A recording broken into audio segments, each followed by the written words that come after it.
this side of heaven at this point is one of those courses that we look forward to every year, both as players and as fans, because the holes have just grown on us. They've become iconic.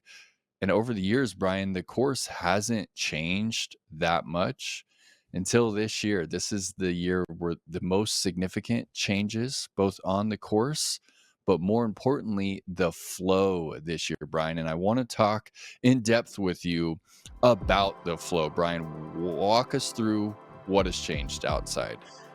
So we talked to the tournament director, Brad Peets, and he said that even before the end of last year's tournament here at Jonesboro, this flow change was already on the docket. So they brought hole 1 in Tournament Central up to what's called Party Hill, which is the best vantage point on the entire property. You're at the highest point on the course, and now you can look down and see multiple holes of disc golf. So now, instead of starting in hole 1, or at least the old hole 1, which is now hole number 11, we are now starting on the iconic hole number 14 of the old course, which is this beautiful downhill valley shot, par 4 for the women, an eagleable par 4 for the women, and a really entertaining par 3 for the MPO field.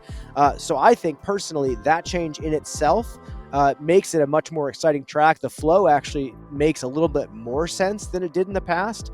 And I'm really excited to see how things change. But Nate, psychologically, a few of the changes might take an effect on the players as well. Yeah, I think that in an ideal world, Brian, the flow of a golf course really shouldn't affect the mind of the player, right? But we know that it does. We heard Calvin Heimberg and Kat Mertz, we heard them talking about the flow. And for me, hole 14, that downhill shot, which is now hole 1, it used to be, late in the round, and people had some data about how they were playing and whether or not they were going to feel comfortable attacking or not. Now it's at the very beginning of the round. I think a lot of players are just going to be sending it and getting out there. And then on the contrary, we've got the old hole 18, which is now playing as hole 10, and that is one of the hardest holes on the entire Disc Golf Pro Tour. Used to, players kind of went for that hole. I think, Calvin said it in his interview. Now it's in the middle of the course, and it just kind of changes the mentality of whether or not to go for it. I think a lot of players might kind of ease back on that one, and then they follow it up with the difficult 11, old hole 1, and the difficult 12. So I'm going to be paying really close attention to how it kind of affects whether or not, people are getting aggressive early in the round, or whether they're getting aggressive on 18 like they did in the past when it was the finishing hole. I also, Brian, I love the switch because of where this course is finishing. Old hole 5, that downhill 450-foot hole, is now the new 18. We're looking at the green now. It just makes so much sense. If you're sitting up on top of Party Hill, you can see like 5 or 6 holes, and now you're going to be able to see the finish here at the Disc Side of Heaven from that Party Hill. So I'm with you, Brian. I love the change. I think it flows much better than it has in years past, and the new hole 18 is just a dream finishing hole.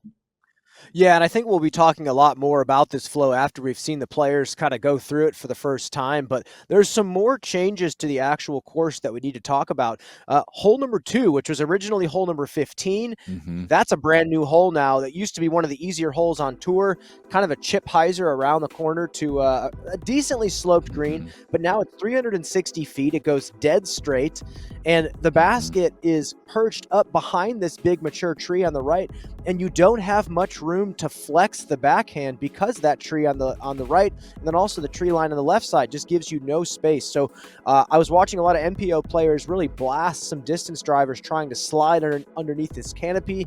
I am very interested to see how the FPO field does here. They did not give them a short tee pad for this, and frankly, that feels like an oversight from my side, just because who knows what the wind is going to be doing up there. And also, again, watching some of the powerful MPO players have to get there with the distance driver, we'll just have to see.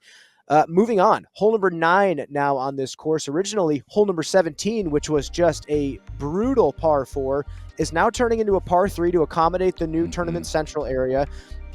but they've put the tee pad just far enough back on this hill to make this left to right bending shot really tricky. I think it's well balanced for the forehand and the backhand. What do you think?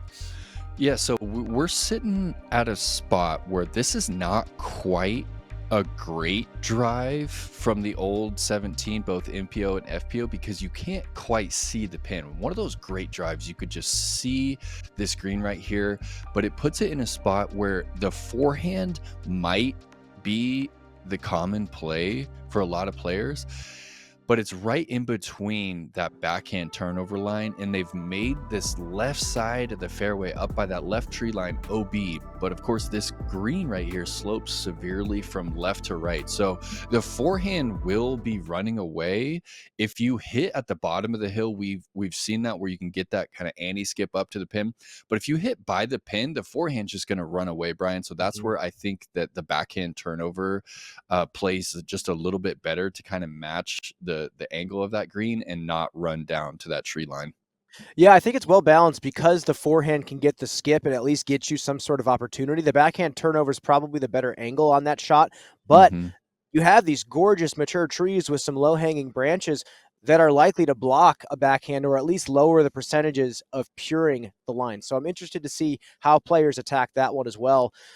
We have one more to talk about. Hole number 14, originally the par 5 16th for the MPO and the par 4 for the FPO. A lot of FPO players saying the tee shot originally was really janky, so to speak.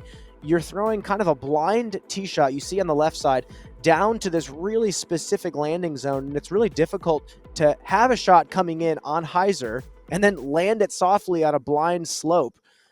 So it just kind of made it a really awkward tee shot. But now they've backed the tee pad up into a par 5. What do you think about this change, Nate?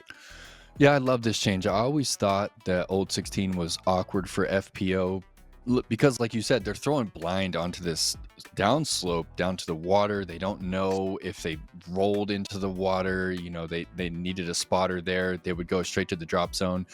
I think it's at a good distance to where we might see the top 15% of the field even send this in two. So this tee pad and fairway is headed due north, and we have wind out of the west, a little bit out of the southwest even today. So the wind is actually going to be helping them get across the pond. They need about 375 to get in front of that tree to be looking at the pin to send it across. And I think that, the top 15-20% of the field can give themselves the green light for the eagle here. And I love that this hole is still late in the round, Brian.